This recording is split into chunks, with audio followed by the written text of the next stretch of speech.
Le journal Yasmine Adoko.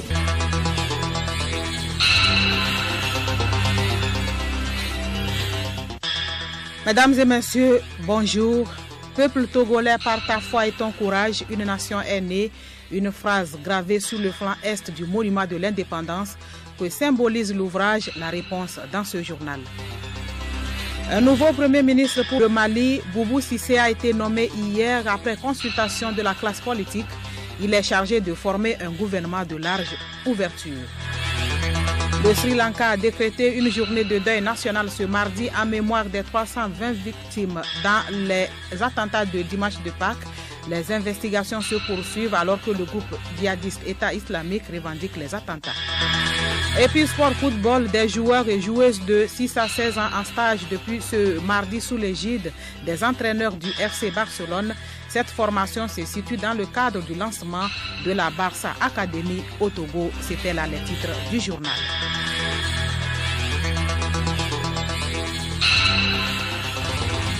radiolomé.tg.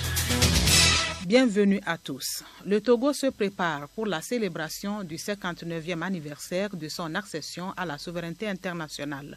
L'édition 2019 est placée sous le thème « Paix et sécurité, levier de notre développement ». Les activités au programme de cette célébration ont démarré ce mardi avec le lancement des paiements de transferts monétaires à Timbou dans la préfecture de Saint-Kansé. La manifestation qui se déroule en ce moment même à Timbou est présidée par le chef de l'État Faure Sozimna Nyazingbe. Par cette cérémonie, plus de 61 000 ménages bénéficieront des facilités de paiement des transferts monétaires. Tout a commencé par une cérémonie de décoration. 5 personnalités ont reçu des distinctions du chef de l'État. 3 personnalités ont été élevées à la dignité d'officier de l'ordre du Mono. Une a été faite chevalier de l'ordre du Mono et une chevalier de l'ordre de mérite. Une trentaine de personnalités ont également été décorées par le Premier ministre Commissaire Lom Klassou. Nous y reviendrons dans nos prochaines éditions. Parlant des préparatifs pour le défilé du 27 avril prochain, la deuxième séance des entraînements a eu lieu ce matin à la place des fêtes. Les différents corps militaires, paramilitaires et motorisés ont répondu à cette séance. Théophile Dandako. Les différents corps militaires et paramilitaires ont eu droit à 2 passages. Dans l'ordre, la cavalerie nationale, suivie du commandant de troupes, le colonel Baouna. Arrive ensuite le drapeau et sa garde. C'est alors que débutent les passages des écoles, la gendarmerie nationale, l'armée de l'air, la marine nationale, le RSA, le premier RI, le deuxième RI et le corps des sapeurs-pompiers. Le rythme change alors et ce sont les parachutistes commandos, les bérets rouges du RPC Kara avec à leur tête le capitaine Kézié. Pour le Togo, pour la patrie, nous serons là, chante-t-il. Un autre rythme vient marquer le passage des bérets verts du régiment commando de la garde présidentielle RCGP. Le commandant Aniko est en tête. Le troisième rythme de cette séance marque le passage des corps paramilitaires, à savoir la police, la douane, les eaux et forêts, l'administration pénitentiaire et les anciens combattants. On note ensuite le passage très remarqué des motorisés du premier BIR avec à sa tête le colonel Madjourba. Puis du RBRA, les motorisés du RSA, du RCGP et ses anti-aériens, la gendarmerie nationale et sa logistique, la police nationale et sa logistique qu'utilise le groupe d'intervention GIPN. Enfin, les motorisés de la douane nationale et ceux du corps des sapeurs-pompiers. Le peuple togolais commémore donc le 59e anniversaire de son indépendance. Les festivités ont démarré aujourd'hui. La suite du programme avec Aruna Mola. Mercredi 24 avril, de 8h à 9h30, inauguration du nouveau centre administratif à Lomé, à côté de la nouvelle présidence. De 10h à 11h30, inauguration du nouveau port de pêche dans la zone industrielle Golfe. De 14h à 15h30, lancement du village du futur à Sikpe, à Fidegnon, dans la préfecture de Yoto. Jeudi 25 avril, de 9h à 10h30, inauguration de l'usine de fabrication des produits plastiques Africa Plastic Technology à Tchévier dans le Zio. De 11h à 12h30, inauguration de l'usine de production de jus d'ananas, jus d'hélice à Gbatopé dans la préfecture de Zio. De 14h à 15h30, pose de la première pierre de l'usine de production d'habillement militaire à Detikopé dans la préfecture d'Aguanivé. De 16h à 17h, lancement du projet Olé. Vendredi 26 avril, 17h15, cérémonie de décoration à la place de l'Indépendance. 18h, ranimation de la flamme de l'Indépendance. 18h30, retraite au flambeau. Samedi 27 avril, 5h30, 21 coups de salve.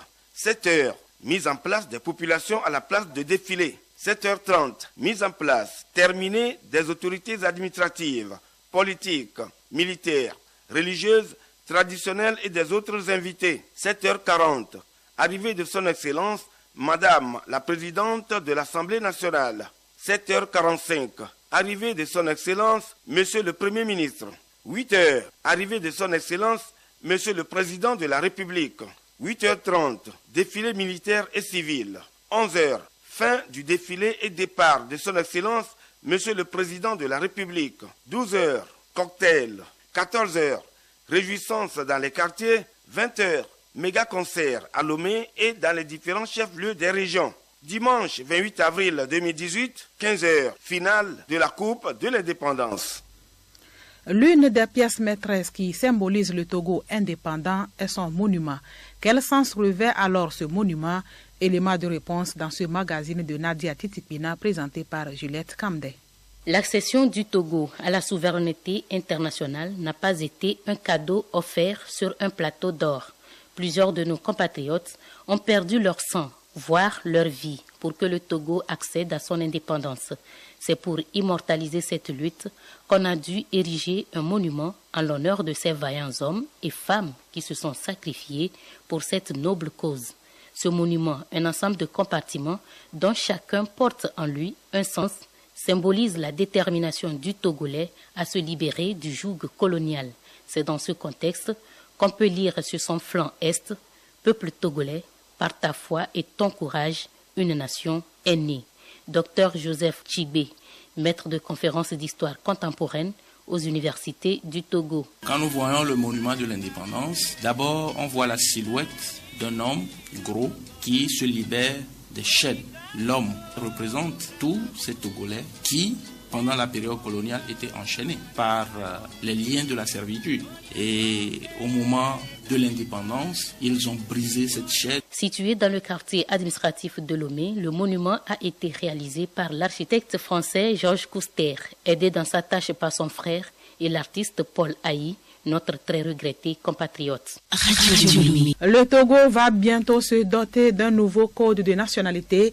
Les acteurs impliqués dans le processus de révision du document sont en atelier de validation de l'avant-projet de loi portant code de la nationalité togolaise. Yao Kamake. C'est une démarche appuyée techniquement et financièrement par le Haut Commissariat des Nations Unies aux réfugiés, ACR.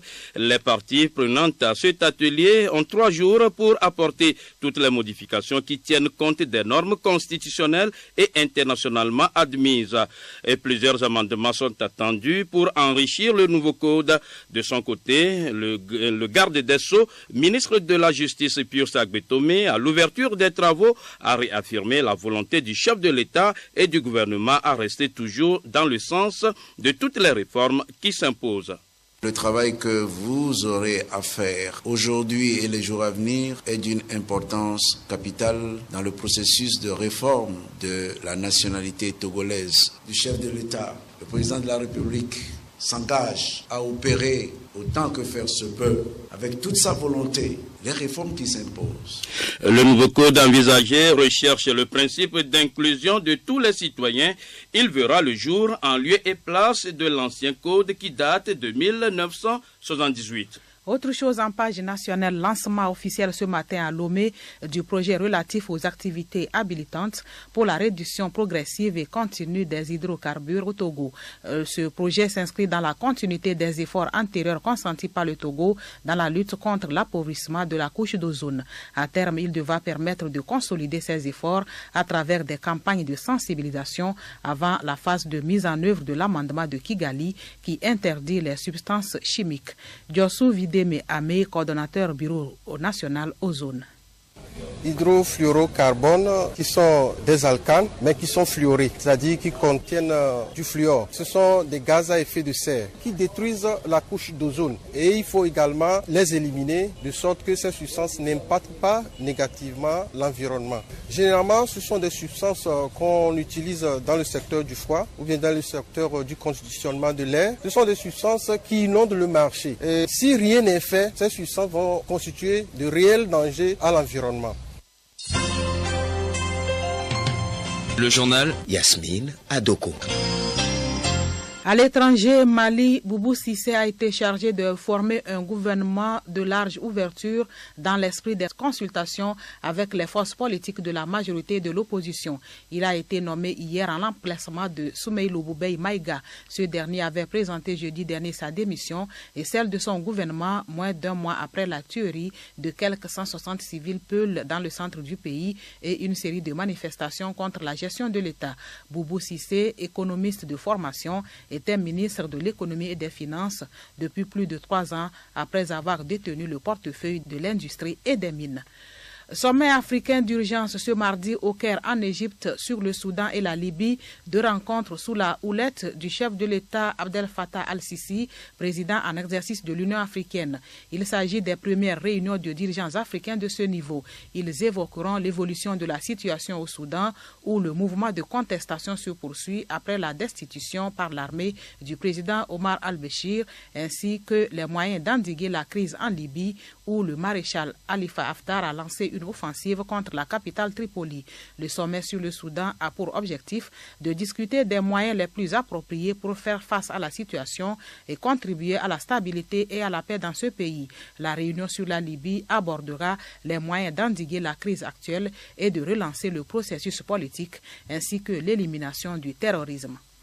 Attentat de dimanche de Pâques au Sri Lanka, le bilan s'alourdit à plus de 320 morts et 500 blessés. Une journée de deuil national a été décrétée ce mardi, marquée par 3 minutes de silence à 8h30 heure locale, 48 heures exactement après la première explosion à l'église Saint-Antoine de Colombo. De nouvelles arrestations sont opérées. Les premiers éléments de l'enquête montrent que ces attentats ont été commis en représailles aux attaques perpétrées en mars dernier contre 2 mosquées de Christchurch en Nouvelle-Zélande. Les autorités sri-lankaises enquêtent sur d'éventuels liens de l'organisation avec les groupes étrangers. Pour l'heure, les regards sont tournés vers un groupuscule islamique qui aurait organisé ces attentats, alors que dans le même temps, le groupe djihadiste État islamique les revendique. Et puis, un séisme de magnitude de 6,3 a été enregistré ce mardi sur l'île de Samar, dans le centre des Philippines.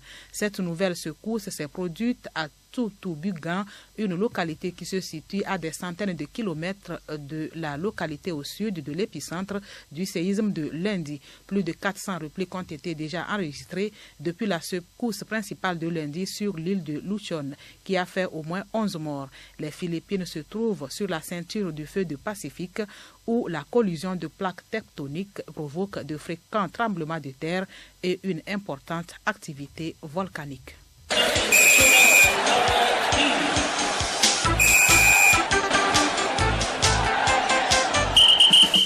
Un stage de formation a démarré à l'intention des jeunes joueurs et jeunes joueuses de 6 à 16 ans ce mardi à Lomé. Nous retrouvons Aruna Mola.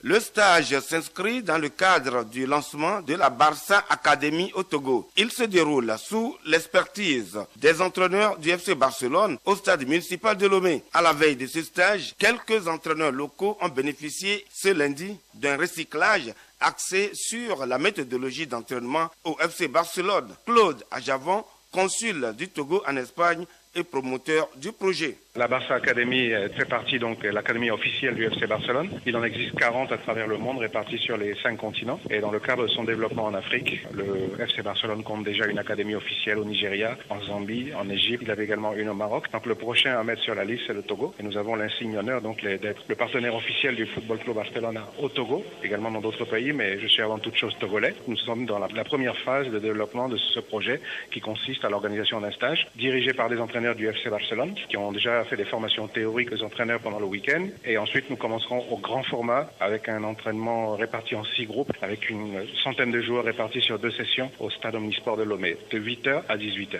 Du football, mais sur le terrain périphérique, on a joué les 8e de finale de la Coupe de l'Indépendance ce week-end sur le terrain du 27 avril à Djifakpota, dans le district numéro 3, dirigé par Sejiro Kossi. Unisport de Kanyikopé se qualifie pour les quarts de finale en disposant d'Espérance 5-0. Bien que battu 1-0, Passion décroche son ticket devant Lionceau grâce au match aller gagné 3-1. Ce dimanche, Tabernacle bat Asalo 1-0 et se qualifie pour les quarts de finale. En deuxième match, Lumière d'Adakpame, même réduit à 10, après le carton rouge contre Amenyikou Edo, s'est aussi qualifié grâce à sa victoire sans appel en aller-retour 4-1. Le coach de Lumière d'Adakpame, Dissou Aïssa. À l'entraînement, même on joue comme ça. On joue 10 contre 11. Donc comme c'est venu aussi comme ça, j'ai prévenu mes joueurs qu'on va faire un effort pour pouvoir arriver. Donc c'est pour cela qu'ils ont fait pour leur mieux. Ils sont qualifiés. On va continuer notre entraînement et on va voir. Pour Ntonji Pierre, le coach de Miracle de Kanyikopé, ce n'est pas la fin du monde. Des fois, ça passe comme ça. Aujourd'hui, ça n'a pas bien marché. Ils ont reçu aussi des consignes, ils n'ont pas arrivé à marquer des buts. Ça ne fait rien, c'est le football. On va préparer pour l'année prochaine.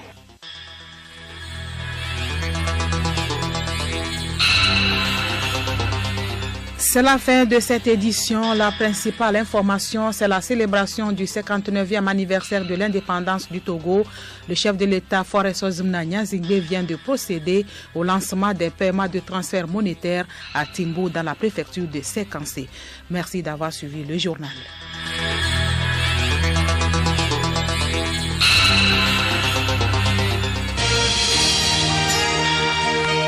Radio Lomé, boîte postale 434, email radiolomé@radiolomé.tg.